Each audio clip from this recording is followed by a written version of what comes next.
Hello students. देखिए हम लोग अभी ग्राफिकल मेथड पे क्वेश्चंस कर रहे थे, ठीक है। और मैं बता रहा ग्राफिकल मेथड तभी तक अप्लाई है तो उसमें 2 वेरिएबल इंक्लूड हो।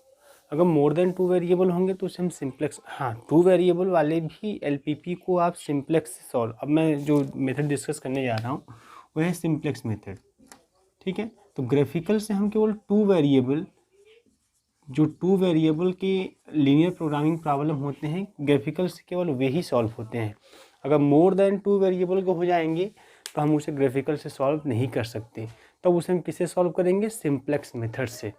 किसे सॉल्व करेंगे स्टूडेंट्स? उसे हम सॉल्व करेंगे सिंप्लेक्स मेथड से, ठीक है। पहली बात। दूसरी बात यहाँ पे यह है कि ऐसा नहीं है कि 2 वेरिएबल वाले को ग्राफिकल से ही केवल सॉल्व कर, सिंप्लेक्स से 2 वेरिएबल वाला भी सॉल्व होगा और मोर देन 2 वेरिएबल वाला भी LPP linear programming problem solve होगा, ठीक है। तो चाहे 2 वेरिएबल चाहे मोर देन 2 वेरिएबल सिंप्लेक्स से सॉल्व हो जाएगा और ग्राफिकल केवल 2 वेरिएबल तक ही सीमित है। तो अगर 2 वेरिएबल का कोई लीनियर प्रोग्रामिंग प्रॉब्लम अगर आपको देता है तो आप जो है ग्राफिकल से भी सॉल्व कर सकते हैं और सिंप्लेक्स से भी सॉल्व कर सकते हैं। लेकिन अगर क्वेश्चन में बोला है कि नहीं ग्राफिकल से सॉल्व कीजिए तो ग्राफिकल सॉल्व कीजिएगा, सिंप्लेक्स से बोला है तो सिंप्लेक्स से सॉल्व कीजिएगा, और खाली बोला है केवल सॉल्व तो आप फ्री हो, आप किसी मेथड को अप्लाई कर सकते हो। तो आइए सिंप्लेक्स मेथड। तो स्टूडेंट सिंप्लेक्स मेथड मैं क्वेश्चन के थ्रू ही सब समझा दूंगा कि कैसे, how to apply simplex method on the linear programming problem, ठीक है। तो ये क्वेश्चन मैं लेके समझाता हूँ पहले आपको। तो देखिए जो जो चीज़ बताऊँगा मैं आपको उसको नोट करते जाइएगा आप लोग, ठीक है। फॉर एग्जाम्पल मैं एक क्वेश्चन लेता हूँ। Maximise Z is equal to 40x1 plus का 35x2 subject to the constant 2x1 plus का 3x2 less than are equal to 60, 4x1 plus का 3x2 less than are equal to 96 और x1 का x2 is greater than equal to 0, ठीक है। इसे आप graphical से भी सॉल्व कर सकते हैं लेकिन हम लोग इसको यहाँ पे अब सिंप्लेक्स से सॉल्व करने जा रहे हैं, ठीक है। तो देखिए सिंप्लेक्स मेथड से इसको कैसे सॉल्व करेंगे इस क्वेश्चन को। सबसे पहले जान लीजिएगा सिंप्लेक्स मेथड मैंने बताया था 2 वेरिएबल वाले लीनियर प्रोग्रामिंग प्रॉब्लम पे और मोर देन 2 वेरिएबल वाले लीनियर प्रोग्रामिंग प्रॉब्लम पर भी अप्लाई होगा। और एक बात कि सिंप्लेक्स मेथड में जो इनइक्वालिटी होनी चाहिए सब less than are equal to की इनइक्वालिटी होनी चाहिए, है ना। मतलब सिंप्लेक्स मेथड तभी अप्लाई होगा जब इनइक्वालिटी जो है वो less than are equal to की हो। किसकी हो? Less than are equal to की। अगर greater than are equal to की एक भी इनइक्वालिटी आई तब उसे सिंप्लेक्स नहीं सॉल्व करते स्टूडेंट्स, तब उसे हम सॉल्व करते हैं बिग-एम मेथड या 2 फेज मेथड, ठीक है। तब हम किससे सॉल्व करते हैं उसको? बिग-एम या 2 फेज। तो मैं बताऊंगा इसको भी आप लोगों को, ठीक है। कब ये अप्लाई होता है बिग-एम या 2 फेज? जब इनइक्वालिटी में एक भी इनइक्वालिटी अगर greater than are equal to की दिखाई दे दी, अगर एक भी inequality greater than are equal to की दिखाई दे दी तो उसे हम बिग-एम मेथड या 2 फेज मेथड से क्या कर लेंगे स्टूडेंट्स? सॉल्व कर लेंगे। और जो है सिंप्लेक्स मेथड तभी अप्लाई करेंगे जब सब की सब इनइक्वालिटी किस में हो? Less than are equal to में हो, ठीक है ना। तो एक चीज़ याद रखिएगा यहाँ पे सभी inequality less than are equal to, इसलिए यहाँ पे सिंप्लेक्स अप्लाई कर सकते हैं, पहली बात। दूसरी बात आप याद रखिएगा, इसको लिखते जाइएगा आप लोग कि जब इसको सॉल्व करने जाएंगे तो सबसे पहले आप इसको स्टैंडर्ड लीनियर प्रोग्रामिंग प्रॉब्लम में कन्वर्ट करेंगे, ठीक है। ये जो हमारा क्वेश्चन दिया हुआ है ना, इसको आप स्टैंडर्ड लीनियर प्रोग्रामिंग प्रॉब्लम में कन्वर्ट करेंगे। तो अब प्रश्न उठता है कि कैसे किसी एलपीपी को स्टैंडर्ड एलपीपी में कैसे कन्वर्ट करते हैं। तो याद रखिएगा स्टूडेंट्स, पहला बात यह है कि अगर गिवन एलपीपी मैक्सिमाइजेशन कंडीशन में दिया हुआ है तो ठीक है। अगर वो मिनिमाइजेशन कंडीशन में दिया हुआ है तो firstly convert that into the maximization case. मतलब अगर मैक्सिमाइजेशन जब दिया है तो ठीक है, कोई दिक्कत नहीं है। अगर मिनिमाइजेशन में है तो आप क्या करेंगे? इसे मैक्सिमाइजेशन में क्या कर लेंगे? कन्वर्ट कर लेंगे। कैसे? है ना, जब मैक्सिमाइजेशन में कन्वर्ट करने जाएंगे तो माइनस से मल्टीप्लाई कर देंगे। जैसे फॉर एग्जांपल सब समझ आइएगा आप लोग यहीं पे। मान लीजिए दिया है minimum Z equal to 2x1 plus का 5x2 दिया है। अगर मैक्सिमाइज तो अब देखिए जब सॉल्व करने जाएंगे सिंप्लेक्स से तो पहले आप मिनिमाइजेशन में तो उसमें मैक्सिमाइजेशन में करेंगे तो इसको आप क्या करेंगे? माइनस का 2x1 माइनस का 5x2 तब कर देंगे। मतलब साइन क्या कर देंगे? चेंज। जब मिनिमम से मैक्सिमम में जाएंगे साइन चेंज कर देंगे। और सिंप्लेक्स मतलब जब अप्लाई करने जाइएगा तो ऑब्जेक्टिव फंक्शन, ये ऑब्जेक्टिव फंक्शन होता है आपको बताया गया है। ऑब्जेक्टिव फंक्शन हमेशा मैक्सिमाइजेशन में ही होना चाहिए। सब बातें नोट करते जाइएगा। ऑब्जेक्टिव फंक्शन हमेशा मैक्सिमाइजेशन में ही होना चाहिए। अगर मैक्सिमाइजेशन में है देन ओके, अगर मैक्सिमाइजेशन में नहीं है मतलब मिनिमाइजेशन में है तो माइनस से मल्टीप्लाई करके, जैसे मैंने यहाँ मल्टीप्लाई किया, माइनस से मल्टीप्लाई करके आप उसे मैक्सिमाइजेशन में क्या कर लेंगे, कन्वर्ट कर लेंगे। तो चूंकि स्टूडेंट्स इस क्वेश्चन में हमारा जो एलपीपी है वो मैक्सिमाइजेशन में दिया, इसलिए इसको आप ज्यों का त्यों लिखेंगे। अगर ये मिनिमाइजेशन में देता तो आप माइनस से, जैसे मैंने यहाँ मल्टीप्लाई करके बताया आप लोगों को, माइनस से मल्टीप्लाई करके आप इसे मैक्सिमाइजेशन में क्या कर लेंगे, कन्वर्ट कर लेंगे। ध्यान समझिएगा, हर एक टॉपिक आराम से समझा रहा हूँ आप लोगों को, ठीक है। ऐसे उसके बाद दूसरा कंडीशन यह है कि जितने भी ये जो बी, देखो मैंने आपको बताया था कि जो जनरल फॉर्म होता है वो ऐसा होता है, ठीक है। Z equal to C X, मैंने सब लिखवाया था शुरुआत में, स्टार्टिंग सब देख लिया लेक्चर। और ये a x equal to b type का होता है। तो ये जो बी की वैल्यू है B1 B2, जैसे मैंने बताया था A11 X1 प्लस A12 है ना, ऐसा मैंने लिखवाया था आप लोगों को। जो LPP होता है इसी फॉर्म का होता है, लास्ट में A1n Xn less than are equal to B1 ऐसे लिखवाया था। फिर से अगले वाले में B2 B3 ऐसे आ रहा था। तो जितने भी ये B1 B2 की वैल्यू है ये सब क्या होनी चाहिए स्टूडेंट्स, ये सब के सब पॉजिटिव होनी चाहिए। क्या होनी चाहिए, सब के सब पॉजिटिव, है ना। तो यहाँ पॉजिटिव है, ठीक है। तो मेक्स, अगला स्टेप ये रहेगा कि मेक्स ऑल बी आईज, जितने भी बी आई की वैल्यू है, बी की वैल्यू है वो सब के सब क्या होनी चाहिए, पॉजिटिव। अगर निगेटिव तो क्या करेंगे आप, माइनस से मल्टीप्लाई करके उसे पॉजिटिव में कन्वर्ट कर लेंगे। जैसे फॉर एग्जांपल मान लीजिए ऐसा दिया होता 2x1 माइनस का 3x2 और greater than are equal to minus का 6 दिया होता ऐसा, ठीक है। तो आप क्या करते हैं आप, तो इसको पॉजिटिव बनाते हैं। कैसे बनाएंगे पॉजिटिव, माइनस से मल्टीप्लाई करके, माइनस का 2x1 कर देंगे, माइनस माइनस प्लस हो जाएगा 3x2। अब जैसे ही माइनस से मल्टीप्लाई कर देंगे ये हो जाएगा less than are equal to, ये हो जाएगा प्लस का 6। तो इस तरीके से आप कन्वर्ट कर लेंगे और यह हो जाएगा पॉजिटिव, यह हो जाएगा less than are equal to. ध्यान समझिएगा सिंप्लेक्स मेथड में पहला बात यह है कि अगर मैक्सिमाइजेशन में ऑब्जेक्टिव फंक्शन दिया तो फिट, अगर मैक्सिमाइजेशन में नहीं दिया, मिनिमाइजेशन में दिया है तो माइनस से मल्टीप्लाई करके लाइक दिस आप उसे मैक्सिमाइजेशन में कन्वर्ट कर लेंगे। दूसरा आपका स्टेप यह है कि सभी के सभी जो बी आईज होनी चाहिए, मतलब जो B1 B2 B3 की वैल्यू जो है, जो लेस देन ग्रेटर देन के बाद लिखा होता है वो B1 B2 B3 होता है, सब बी आईज की वैल्यू होती है, ठीक है ना। वो सब के सब पॉजिटिव होनी चाहिए। अगर पॉजिटिव नहीं है, मान लीजिए फॉर एग्जांपल ऐसा है नेगेटिव है, तो माइनस से मल्टीप्लाई कर लेंगे, वो हमारा जो है पॉजिटिव हो जाएगा। पॉजिटिव होना चाहिए इसमें, ठीक है। अच्छा, एक बात ये हो गया आपका। फिर उसके बाद तो यहाँ पे स्टूडेंट्स बड़ी अच्छी बात है कि यहाँ पे सब less than are equal to भी है और पॉजिटिव में बताया था। Less than are equal to अगर नहीं होगा तो सिंप्लेक्स नहीं लगता वहाँ पे, तब वहाँ बिग एम लगता है और टू फेज लगता है। तो यहाँ सब less than are equal to है, ठीक है ना। तो इसलिए और सबके सब ये भी पॉजिटिव, ये भी पॉजिटिव, इसलिए इसको ज्यों का त्यों लिखेंगे 2x1 और प्लस का 3x2, है ना। अच्छा, एक बात और ध्यान दीजिएगा, तो सब पॉजिटिव है। फिर अगला स्टेप यह है कि जब सब पॉजिटिव दिखाई दे दिया तो उसके बाद अगला स्टेप यह है कि आप क्या करेंगे कि जो भी इनइक्वालिटी है उसे इक्वालिटी में कन्वर्ट करेंगे। जो भी इनइक्वालिटी है उसे आप इक्वालिटी में कन्वर्ट करेंगे। कैसे कन्वर्ट करेंगे, तो मैंने कल पिछले लेक्चर में बताया था, आप लोग देख लीजिएगा, slack and surplus variable, slack and surplus variable. तो सिंप्लेक्स मेथड में हम स्लैक वेरिएबल का ही यूज करेंगे। क्यों, क्योंकि सिंप्लेक्स मेथड में तभी अप्लाई करते हैं जब सब की सब inequality less than are equal to में होती है, तो इसमें स्लैक वेरिएबल ही यूज होगा। मैंने बताया था आपको कि अगर sign less than are equal to का इनइक्वालिटी में होता है तो उसके लेफ्ट हैंड साइड में हम एक वेरिएबल ऐड कर देते हैं, उसी को बोलते हैं स्लैक वेरिएबल। तो यहाँ हम ऐड कर देंगे S1 और यह हो जाएगा less than are equal to, equal में चला जाएगा 60 और फिर हो जाएगा 4x1 प्लस का 3x2 और प्लस का h2 इज इक्वल टू 96। इस तरह से आप इसे इक्वलिटी में कन्वर्ट कर लेंगे। प्रोसेस पता आप लोगों को नहीं, ध्यान रखिएगा, प्रोसेस है ना पता होना चाहिए, बहुत ही क्लियर प्रोसेस है, कोई विशेष इसमें दिक्कत है नहीं, ठीक है। तो जैसे मैंने बताया आप लोगों की सब लेस देन आर इक्वल, जैसे हर एक सेंटेंस पे फोकस कीजिएगा और उसको नोट करते जाइएगा, ठीक है। क्वेश्चन करिएगा, यहाँ कोई समस्या को पूछिएगा आप लोग। सब less than are equal to होता है तभी सिंप्लेक्स लगता है, पहली बात। दूसरी बात यहाँ पे है कि जितने भी ये जो B1 B2 की वैल्यू है सब पॉजिटिव होनी चाहिए। अगर नहीं पॉजिटिव नेगेटिव है तो माइनस से मल्टीप्लाई करके उसे पॉजिटिव में कन्वर्ट कर लेंगे। फिर तीसरी बात यहाँ पे है कि जितनी भी इनइक्वालिटी है उसे इक्वलिटी में कन्वर्ट कर लेंगे, उसे इनइक्वालिटी को इक्वालिटी में कन्वर्ट कर लेंगे। और less than are equal to है तो उसमें स्लैक वेरिएबल ऐड करते हैं। कल मैंने स्लैक और सरप्लस वेरिएबल को मैंने बताया, इसी को ऐड या सब स्लैक वेरिएबल को लेफ्ट हैंड साइड में ऐड करने से, और अगर greater than are equal to का साइन होता है तो सरप्लस वेरिएबल को लेफ्ट हैंड साइड से सब्ट्रैक्ट करने से हमारा जो इनइक्वालिटी है वो इक्वालिटी में क्या हो जाता है स्टूडेंट्स, कन्वर्ट हो जाता है। तो यहाँ पे चूंकि सब less than are equal to इसलिए मैंने दोनों में ये S1 S2 मैंने जोड़ दिया, ये क्या है, स्लैग वेरिएबल है और यह इक्वल में कन्वर्ट हो गया, ये काम हो जाता है। ठीक है, तो इस तरीके से।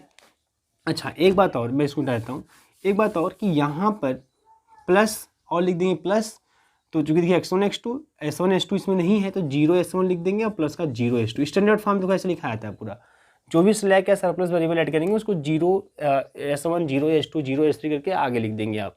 ठीक है, अब यहाँ पे जितने भी आपके x1 x2 s1 s2 हैं सबके सब क्या है, पॉजिटिव हैं, मतलब कोई निगेटिव नहीं है। तो ये होता है स्टैंडर्ड फॉर्म। किसी भी एलपीपी को इस तरीके से स्टैंडर्ड फॉर्म में क्या करते हैं स्टूडेंट्स, कन्वर्ट करते हैं। तो मैं भी बहुत से क्वेश्चन करा दूंगा, घबराइएगा मत आप लोग।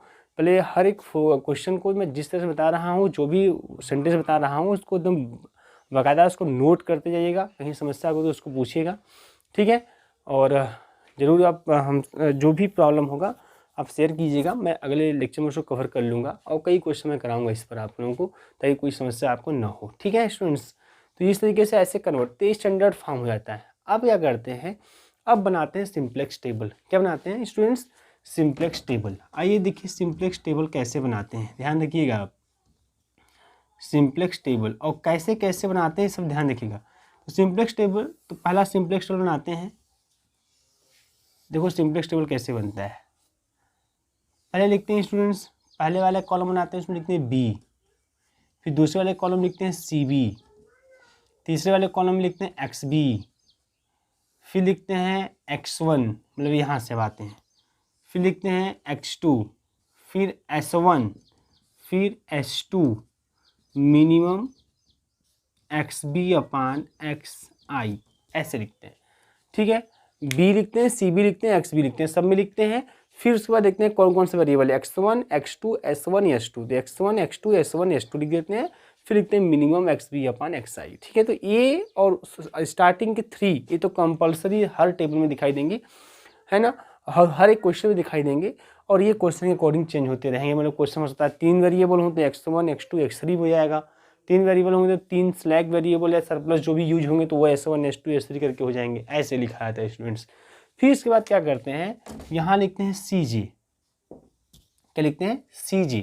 अब प्रश्न उठता है कि भाई ये सब की वैल्यू कैसे लिखते हैं। देखो बी में क्या लिखते हैं, बी में जो है, जो आप वेरिएबल ऐड करते हो या सेपरेट करते हो, जो स्लैग और सरप्लस वेरिएबल होता है वो बी में लिखा जाता है, जिसे हम बेसिक वेरिएबल के नाम से जानते हैं स्टूडेंट्स। किस वेरिएबल के नाम से, बेसिक वेरिएबल।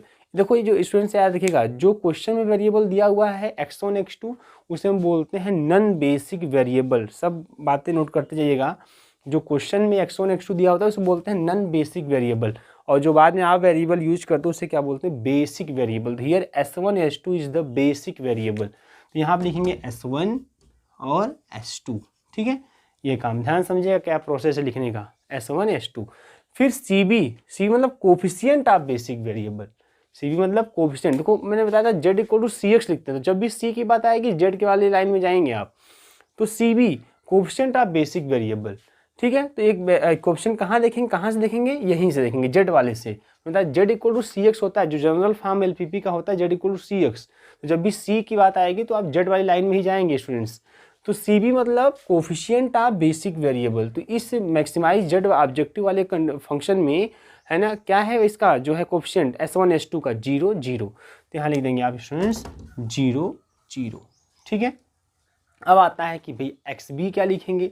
ठीक है, तो xb जो है ये क्या लिखा जाता है स्टूडेंट्स, ये आपका xb है, इसमें 60 और 96। याद देखिएगा, बहुत आसानी से लिखते जाइएगा, कैसे कहाँ से लिख रहे हैं सब ध्यान दीजिएगा यहाँ पे 60 96। इसीलिए देखिए मैं बता रहा हूँ आप लोगों को बार बार, ताकि यहाँ पे कि अपलोड कर दूंगा तो जब भी चाहेंगे आप उसको 2-3 बार जो है रिपीट करके आप उसे देख लेंगे। कोई बातें इससे कहीं भी मान लीजिए भूल रहे हैं तो आप फिर पीछे आके रिपीट करके लेक्चर को ओपन करके आप देख सकते हैं, है ना। और लाइव में ब्लर भी आता वीडियो, ऑडियो भी क्लियर नहीं आता, साथ ही साथ जो है एक बार जो चीज़ें बोल दी जाती काम खत्म हो जाता है, उसके बाद फिर आप हमसे पूछते तब बताते हैं। यहाँ कम से कम ये तो है कि आप बहुत कुछ चीज़ें रिपीट करके वीडियो देख देख के आप क्लियर कर सकते हैं। ठीक है, तो XB में क्या लिखते हैं, जो यहाँ होता है 60 96 और भी कुछ है तो लिख देते हैं। ठीक है ना। अब आते हैं इसका, इनको कैसे लिखते हैं। तो इनको लिखने के लिए स्टूडेंट्स क्या करते हैं, यहाँ से आते हैं x1 coefficient 2, x2 coefficient 3, s1 coefficient 1, इसमें s2 नहीं है तो 0, इसमें s2 नहीं है तो 0। फिर यहाँ देखिए x1 कोफिशिएंट 4, x2 का कोफिशिएंट 3, इसमें s1 नहीं है तो 0 और इसमें s2 है जिसका कोफिशिएंट कितना है 1। देखो ये जो होता है ना इसको बोलते हैं बेसिक मैट्रिक्स, ये होता है बेसिक मैट्रिक्स। इसीलिए जो हमें बेसिक मैट्रिक्स देते हैं आइडेंटिटी मैट्रिक्स, बेसिक मैट्रिक्स मतलब आइडेंटिटी मैट्रिक्स, जो हमें आइडेंटिटी मैट्रिक्स देते हैं वही वेरिएबल हमारे बेसिक वेरिएबल कहलाते हैं। तो s1 s2 is here basic variable 1 0 0 1, देख रहे हैं, ठीक है। अब क्या करते हैं, इतना काम लिख दिए, कैसे लिखा जाता है सब कुछ बता दिया मैंने आप लोगों को, है ना। आप रिपीट करके वीडियो देख भी सकते हैं, कोई समस्या नहीं होनी चाहिए।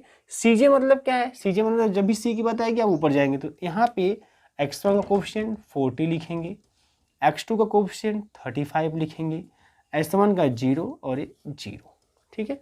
ऐसे आप सीजे लिख देंगे। फिर स्टूडेंट्स इसके नीचे लिखते हैं जेडजे, बहुत से स्टेप्स हैं लेकिन प्रैक्टिस से आपको सब क्लियर हो जाएंगे, ठीक है। यहाँ लिखते हैं जेडजे। अब प्रश्न उठता है जेडजे स्टूडेंट कैसे लिखते हैं, तो देखिए जो CB है इस CB को बारी बारी से x1 में, x2 में, s1 में, s2 में मल्टीप्लाई कर देंगे। कैसे, देखिए 0 का मल्टीप्लिकेशन, देखो ध्यान से समझना, 0 का मल्टीप्लिकेशन 2 में करेंगे 0 आएगा, फिर 0 का मल्टीप्लिकेशन 4 में करेंगे 0 आएगा, दोनों 0 को ऐड करेंगे 0 आएगा, ठीक है ऐसे। फिर यहाँ पे देखिए 0 का मल्टीप्लिकेशन 3 में करेंगे 0 आएगा, इसी CB का समय मल्टीप्लाई करेंगे, 0 का मल्टीप्लिकेशन 3 में करेंगे 0 आएगा, तो शुरुआत वाले में सब में 0 ही आता है। फिर 0 का मल्टीप्लिकेशन 1 में करेंगे 0 आएगा, 0 का 0 में करेंगे 0 आएगा, दोनों को ऐड करेंगे 0 0, ये सब 0 ही आएंगे। मतलब क्या करना है, CB को उठाएंगे तो CB को मल्टीप्लाई करेंगे x1 में, CB को मल्टीप्लाई करेंगे x2 में, CB को s1 में, CB को s2 में, तो 0 × 2 0 × 4 दोनों को ऐड कर लेंगे, 0 × 3 0 × 3 दोनों को ऐड कर लेंगे, 0 × 1 0 × 0 दोनों को ऐड कर लेंगे, 0 × 0 0 × 1 दोनों को ऐड कर लेंगे, ये हो जाएगा। फिर क्या करेंगे स्टूडेंट्स, इसके बाद लिखते हैं हम लोग CJ माइनस का ZJ, जिसे हम डेल जे के नाम से जानते हैं, CJ माइनस का ZJ जिसे हम डेल जे के नाम से जानते हैं, ठीक है ना। अब ये डेल जे निकालते हैं, कैसे देखिए, तो 40 - 0 40, 35 - 0 35, 0 - 0 0 और 0 - 0 0 स्टूडेंट्स, ठीक है। अब देखिए, अब अगला टेबल बनता है कि नहीं बनता है, डिपेंड करता है इसी डेल जे की वैल्यू पर। अगर all del j less than are equal to 0 हो गया, क्या हो गया, less than are equal to 0, मतलब डेल जे की अगर हर वैल्यू या तो 0 दिखाई दे या तो 0 से कम मतलब निगेटिव दिखाई दे, तब टेबल वहीं पे स्टॉप कर देते हैं, फिर अगला टेबल नहीं बनाते हैं, फिर हम लोग यहीं से देख के आंसर बोल देते हैं, ठीक है। लेकिन अगर डेल जे में कोई एक भी पॉजिटिव निकल गया तो अगला टेबल बनेगा स्टूडेंट्स। याद देखिएगा, डेल जे की वैल्यू अगर less than are equal to 0 होती है तो टेबल हम स्टॉप कर देते हैं, फिर अगला टेबल नहीं बनाते हैं हम लोग। लेकिन अगर मतलब लेस देन इक्वल टू 0 समझते हैं, less than are equal to, तो आर इक्वल टू 0 मतलब 0 हो जाए, और लेस देन मतलब या तो निगेटिव। अगर 0 और निगेटिव, डेल जे की अगर सभी वैल्यू या तो 0 या तो निगेटिव दिखाई देती है तो अगला टेबल आप नहीं बनाएंगे, और अगर पॉजिटिव वैल्यू दिखाई देगी तो अगला टेबल आप क्या करेंगे, बनाएंगे। तो यहाँ देखिए, यहाँ पॉजिटिव है, 40 भी पॉजिटिव, 35 भी पॉजिटिव है, तो जो सबसे अधिक मोस्ट पॉजिटिव होता है उसको देखते हैं, तो ये आपका है मोस्ट पॉजिटिव, ठीक है स्टूडेंट्स। ये मोस्ट, ध्यान समझिएगा, बहुत कुछ बातें हैं इसमें। ये मोस्ट पॉजिटिव, 40 आपका मोस्ट पॉजिटिव। जब 40 मोस्ट पॉजिटिव, तो ये जो कॉलम होगा ना, ये वाला कॉलम, x1 वाला कॉलम, इस कॉलम को हम बोलते हैं की कॉलम। क्या बोलते हैं, की कॉलम। किसको, इस वाले कॉलम, इसको आप बोलते हैं, ठीक है, इसको आप बोलते हैं क्या, कौन सा कॉलम, की कॉलम। ये की कॉलम है स्टूडेंट्स, ठीक है, क्लियर हुआ। मतलब क्या करेंगे, डेल जे में अगर डेल जे की सभी वैल्यू 0 या निगेटिव आ गया तो आप टेबल नहीं बनाते, लेकिन अगर डेल जे की वैल्यू कोई पॉजिटिव दिखाई देगी तो आप टेबल बनाएंगे, ठीक है ना। अब देखेंगे डेल जे की सबसे अधिक पॉजिटिव वैल्यू कौन सी है, तो वो है 40। उसी अधिक पॉजिटिव वाले ही कॉलम वाले, जो जिस कॉलम के लिए डेल जे की वैल्यू मोस्ट पॉजिटिव होगी, उस वाले कॉलम को बोलते हैं की कॉलम। अब क्या करते हैं, देखो स्टूडेंट्स, अब इसी XB में, देखो XB में XI से, मतलब यहाँ पे XI कौन होगा, ये जो की कॉलम निकल के आता है, इसी से डिवाइड करेंगे। तो ये की कॉलम है, अगर ये देखिए यहाँ पे एक की कॉलम है तो करेंगे XB, यही है आपका 60 / 2 करेंगे और 96 / 4 करेंगे। अगर ये की कॉलम होता तो 60 / 3 करते, 96 / 3 करते। समझ में आ रही है, ये तरीका होता है। तो यहाँ पे चूँकि की कॉलम हमारा जो है वह है ये पहला वाला, ये की कॉलम है, इसलिए 60 / 2 और 96 / 4। तो यह हो जाएगा 30 और यह हो जाएगा कितना 24, ठीक है। तो मिनिमम कौन है, ये मिनिमम है। तो जो मिनिमम होता है उस वाले रो को बोलते हैं की रो। तो स्टूडेंट्स यह जो हो जाएगा ना, ध्यान समझिएगा, ये जो हो जाएगा इसको बोलते हैं की रो। ये की रो हो गया, की रो, KEY, की रो, ठीक है। जो मिनिमम XB अपन XI जो देगा हमको, वही वाला रो हो जाएगा की रो। तो ये वाला रो हो जाएगा की रो, क्योंकि ये मिनिमम है। अब ये स्टूडेंट्स है की कॉलम और यह है की रो, तो दोनों कहाँ मिले, यहाँ पे। तो इस एलिमेंट को हम बोलते हैं की एलिमेंट। क्या बोलते हैं स्टूडेंट्स इसको, की एलिमेंट। ये स्टेप समझिएगा कैसे क्या क्या कह रहे हैं। सबसे पहले डेल जे की जो सबसे मोस्ट पॉजिटिव वैल्यू होगी उसे बोलेंगे हम लोग की कॉलम, ठीक है ना। और यहाँ पे फिर उसके बाद आप क्या करेंगे, उसी कॉलम से, की कॉलम से XB में डिवाइड करेंगे, 60/2, 96/4, जो सबसे मिनिमम वैल्यू देगा उस वाले रो को बोलेंगे की रो। की रो और की कॉलम दोनों यहाँ मिल गए तो इसको बोलेंगे की एलिमेंट। तो स्टूडेंट्स ये आपका हो गया की एलिमेंट, ठीक है। अच्छा, अगला कंडीशन क्या है, जब ये की एलिमेंट हो गया तो देखो स्टूडेंट्स, अब ये की एलिमेंट है तो यहाँ आ जाओ, ये जो S2 होगा, यहाँ S2, इसको बोलते हैं आउटगोइंग वेरिएबल। तो अब दो वेरिएबल हमको जानना जरूरी है यहाँ पे कि कौन है आउटगोइंग वेरिएबल,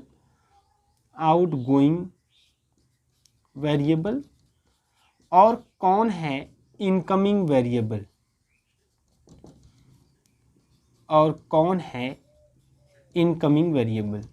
तो यहाँ पे आउटगोइंग कौन होगा, जैसे 4 है यहाँ पे की एलिमेंट ना, तो यहाँ पे अगर यहाँ एक की एलिमेंट होता तो ये आउटगोइंग होता, लेकिन एक की एलिमेंट है तो ये वाला इस किस रो में है, इस रो में, तो इस रो में आपका वेरिएबल यह है, तो ये आउटगोइंग। तो S2 is the outgoing variable students, और A4 इस वाले कॉलम में है, तो X1 is the incoming variable, ठीक है। जिस रो में होगा वो वेरिएबल आउटगोइंग, और जो कॉलम होगा उस कॉलम का जो वेरिएबल होगा वो इनकमिंग वेरिएबल होगा स्टूडेंट्स, ठीक है। अब बनेगा अगला टेबल, ठीक है स्टूडेंट्स। अब क्या बनेगा, अगला टेबल। आइए अगले टेबल पे फोकस करते हैं, ठीक है। अब देखो अगला टेबल कैसे बनाएंगे, क्या तरीका होगा, ध्यान से समझिएगा। फिर वही तरीका स्टूडेंट्स, B लिखेंगे, CB लिखेंगे, XB लिखेंगे, X1 लिखेंगे, X2 लिखेंगे, S1 लिखेंगे, S2 लिखेंगे, और मिनिमम XB अपान XI लिखेंगे, लिखेंगे, ठीक है। अब B में देखो S1 तो रहेगा स्टूडेंट्स, S1 रहेगा, लेकिन अब S2 गया, आउटगोइंग बाहर हो गया, और इनकमिंग कौन हो गया, इनकमिंग X1, तो S2 के स्थान पे अब X1 हो जाएगा। ये देखिए इस तरीके से, ठीक है ना। अब देखो ये S1 S2 क्वेश्चन मैंने कहाँ से देख के दिखा था, यहाँ से 0 0, तो ठीक है। S1 तो है अभी, इसका कोएफिशिएंट अभी 0 रहेगा। X1 का कोएफिशिएंट, तो X1 कोएफिशिएंट यहाँ से देख के, कोई CB है ना, CB, तो CB जब भी C देखना होता है तो हम लोग इसी में आते हैं, ऑब्जेक्टिव फंक्शन में। तो इस ऑब्जेक्टिव फंक्शन में X1 कोएफिशिएंट कितना है, 40, तो यहाँ स्टूडेंट्स हो जाएगा 40। इतना काम आप पहले कर लेंगे, ठीक है। अब देखो क्या करते हैं, ठीक है। ऊपर CJ भी रहेगा, CJ भी जो है जो का त्यों रहेगा 40, 35, 0 0। अब देखिए इनको कैसे लिखते हैं स्टूडेंट्स, पर ध्यान दीजिएगा। सबसे पहला नियम यह होता है कि जो की एलिमेंट होता है, ठीक है ना, इस की एलिमेंट को हम 1 करते हैं। अगर 1 है, अगर यह 1 होता तो इस पूरे को ऐसे उठाते और यहीं पे लिख देते, यहाँ पे दूसरे वाले रो में, क्योंकि दूसरे वाले रो से है, दूसरे रो में लिख देंगे। लेकिन चूंकि 1 नहीं है यहाँ पे स्टूडेंट्स, इसलिए क्या करेंगे, इसमें 4 से, चूंकि 4 है तो 1 नहीं है, 1 अगर है तो इसको पूरा ज्यों का त्यों लिख देते। लेकिन की एलिमेंट अगर 1 नहीं है तो हम जो भी की एलिमेंट है उससे इस रो के हर एक एलिमेंट में डिवाइड कर देंगे। अगर की एलिमेंट 1 है तो कोई बहुत अच्छी बात है, तो उठाएंगे पूरा, और जिस रो में की एलिमेंट है उस रो के नीचे रो में आप यहाँ आके लिख देंगे। जैसे मान लीजिए यहाँ 1 होता है तो 961301, 961301 यहाँ आप लिख देते। लेकिन यहाँ अगर की एलिमेंट 1 नहीं है तो उस नंबर से उस रो के हर एक एलिमेंट को क्या कर देंगे स्टूडेंट्स, डिवाइड कर देंगे। तो आइए, तो 4 से सब में डिवाइड कर दीजिए। 96 में 4 से डिवाइड कीजिए, कितना आएगा 24, कितना आएगा 24, ठीक है। 4 हर में 96 में भी 4 से डिवाइड करेंगे, मतलब इसके हर एक एलिमेंट में 4 से डिवाइड करेंगे। ये तो हो चुका है, मैंने लिख दिया है पहले ही। 96 डिवाइड बाई 4 24, 4 डिवाइड बाई 4 सब में तो 1, फिर यहाँ पे 3 में 4 से डिवाइड करेंगे 3/4, 0 में 4 से डिवाइड करेंगे 0, और फिर 1/4। मतलब हर एक एलिमेंट में जो की एलिमेंट अगर 1 नहीं है तो उसी नंबर से उस रो के हर एक एलिमेंट में उस नंबर से डिवाइड कर देगी। तो मैंने 4 की एलिमेंट है तो 4 से 96 को डिवाइड कर दिया, 4 से 4 को, 3 को 4 से, 0 को 4 से एंड 1 को 4 से डिवाइड कर दिया, तो ये नंबर आ गया। इसी नंबर को उठा के स्टूडेंट्स पूरा सेकेंड रो का था, इसे सेकेंड रो में लिख देंगे। किस नंबर को? ये जो आया है 24, 1, 3/4, ठीक है, और 0, 1/4। स्टूडेंट्स अब ध्यान दीजिएगा, अब अगला स्टेप यह होता है कि की एलिमेंट के ऊपर नीचे उस कॉलम में जो भी नंबर होते हैं उनको 0 करना होता है। मतलब इससे ऊपर 2 है तो इसको 0 करेंगे, अगर और भी कोई नंबर लाइन होता तो उसको भी 0 करते। तो एक ही रो है, अब उसको लिख दीजिए ऊपर यहाँ पे, ठीक, उसको उठा के यहाँ पे इसके ऊपर लिख दीजिए। तो 60, ठीक है, 2, 3, 1, 0 ऐसे लिख देंगे, ठीक है। तो यही की एलिमेंट यही 1 किया ना, तो 1 के ऊपर नीचे वाले एलिमेंट को क्या करते हैं? 0। तो कैसे करेंगे 0? अब इसको 0 करना है, सॉरी इसको 0 करना है, कैसे करेंगे 0? इसमें 2 से करेंगे मल्टीप्लाई और सब्ट्रैक्ट कर लेंगे, क्योंकि देखिए यहाँ पे 2 है ना, अगर मैं इसमें 2 से मल्टीप्लाई करूँगा 2 आएगा, 2 में से 2 हटा देंगे 0 आ जाएगा। 2 से इसमें कर दीजिए मल्टीप्लाई और सब्ट्रैक्ट। देखो 1 के ऊपर नीचे के एलिमेंट को 0 करना है, तो 1 के ऊपर नीचे जो भी है उसी से आप इसमें मल्टीप्लाई कर दीजिए, ठीक है। और फिर उसके बाद 0 करने के लिए अगर ऊपर प्लस है तो सब्ट्रैक्ट कर लीजिए, अगर माइनस है तो आप क्या कर लीजिए? ऐड कर लीजिए। तो यहाँ चूँकि प्लस है तो माइनस सब्ट्रैक्ट कर लेंगे। तो 2 से मल्टीप्लाई कीजिए इसमें 48, और 60 में से जब 48 को घटाएंगे स्टूडेंट्स आएगा 12। 2 से मल्टीप्लाई कीजिए 2 में से 2 घटाएंगे 0।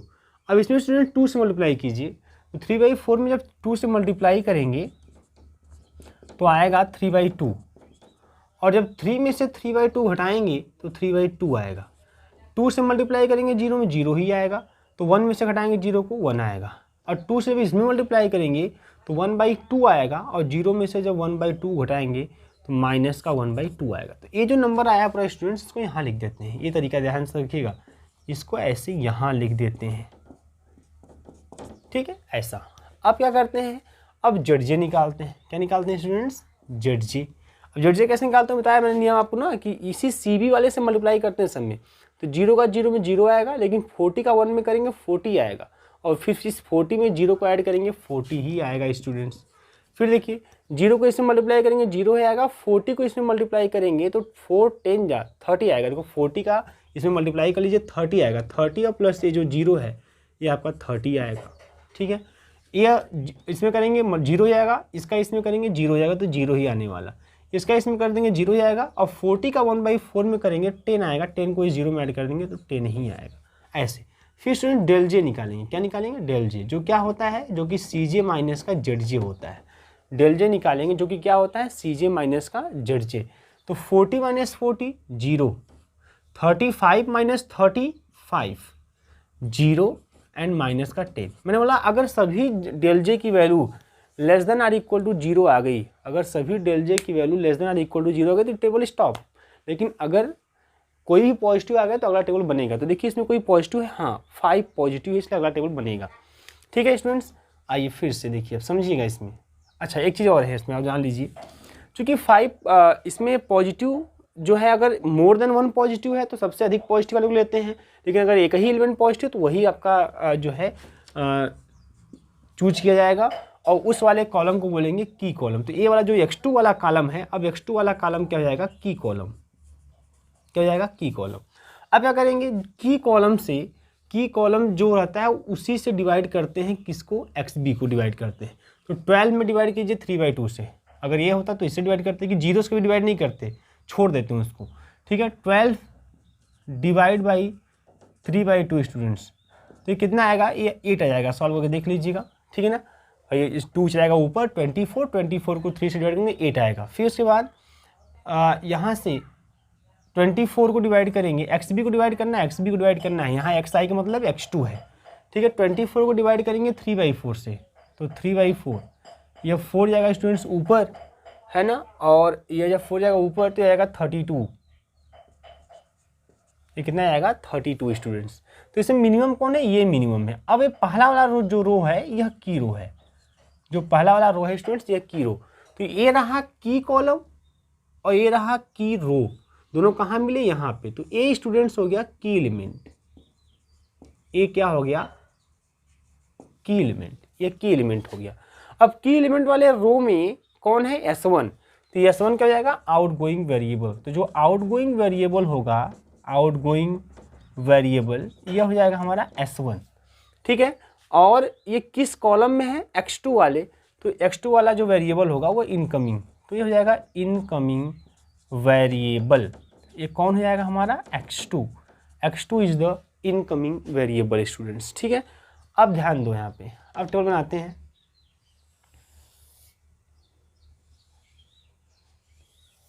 तीसरा टेबल बनाएंगे आप, और देखो क्या लिखेंगे, कैसे कैसे, ध्यान दीजिएगा।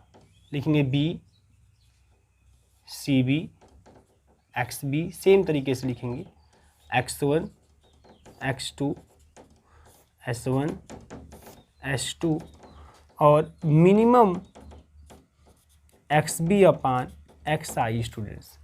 तो अब बी में क्या लिखेंगे, तो देखो X1 तो ऐसे ही रहेगा, अब S1 आउट हो रहा है और इनकमिंग कौन है, X2, तो यहाँ X2 हो जाएगा।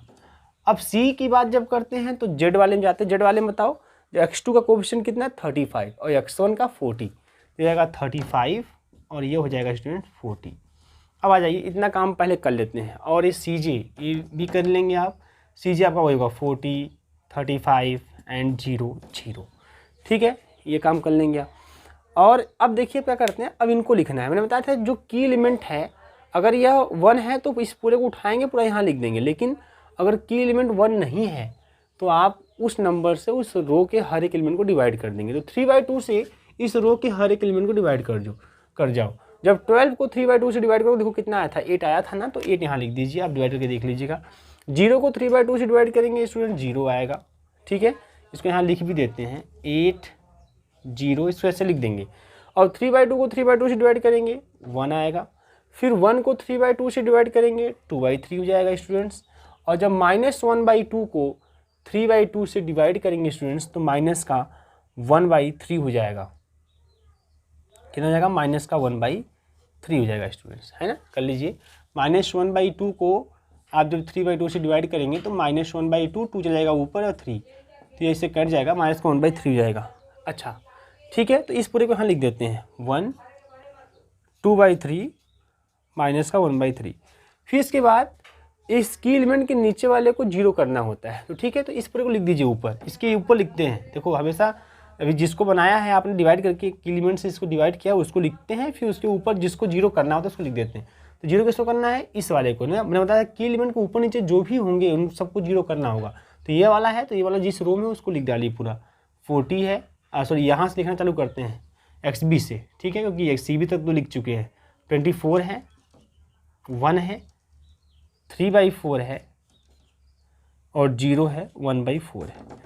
तो इसी 1 के ऊपर नीचे जो भी एलिमेंट, मतलब की एलिमेंट के ऊपर नीचे जो एलिमेंट, तो की एलिमेंट को आपने 1 कर लिया, अब उसके नीचे ऊपर जो भी एलिमेंट उसको 0 करना है, तो इसको 0 करना है, 3/4 को 0 करना है, तो 3/4 को 0 करना है तो उसी 3/4 से मल्टीप्लाई कर लीजिए, और फिर प्लस है तो माइनस कर लीजिए यहाँ से। देखिए कैसे होगा स्टूडेंट्स, जब 3/4 से इसमें मल्टीप्लाई करेंगे तो 4 2 8 6 आएगा, और 24 में से जब 6 को हटाएंगे आएगा 18।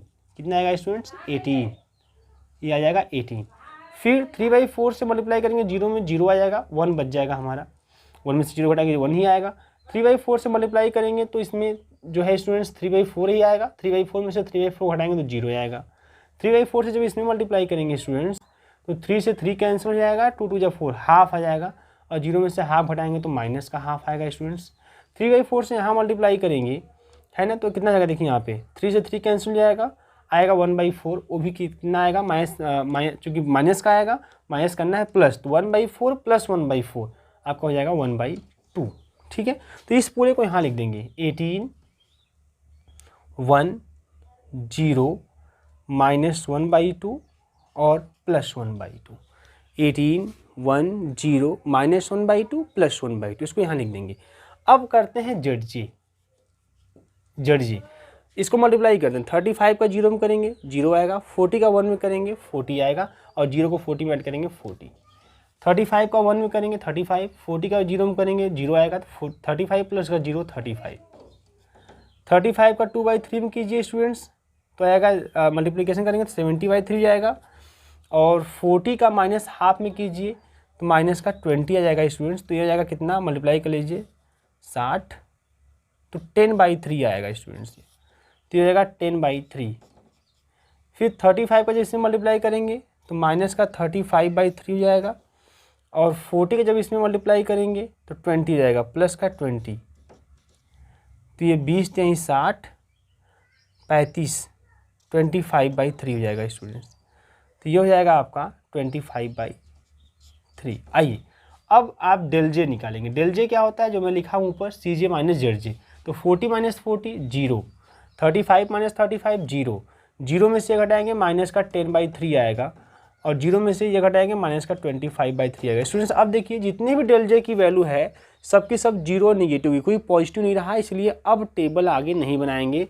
अब हम सीधे लिखेंगे आंसर, लिखेंगे all del j less than are equal to 0, hence सभी डेल जे क्या हो गया, less than are equal to 0 हो गया, हेंस अब हम क्या करेंगे, आंसर लिखेंगे। आंसर कैसे लिखते हैं, तो बहुत सिंपल, x20 लिखते हैं। x1 का वैल्यू कितना जाएगा 18, आंसर देखो यही है, x1 इक्वल टू 18, ठीक है स्टूडेंट्स, x1 इक्वल टू 18, और x2 इक्वल टू लिखेंगे कितना 8, तो ये आपका आंसर हो जाएगा, इसका सोल्यूशन हो जाएगा x1 equal to 18, x2 equal to 8, और इसी को रख दीजिए इसी में, तो मैक्सिमाइज जेड भी निकल जाएगा, ठीक है।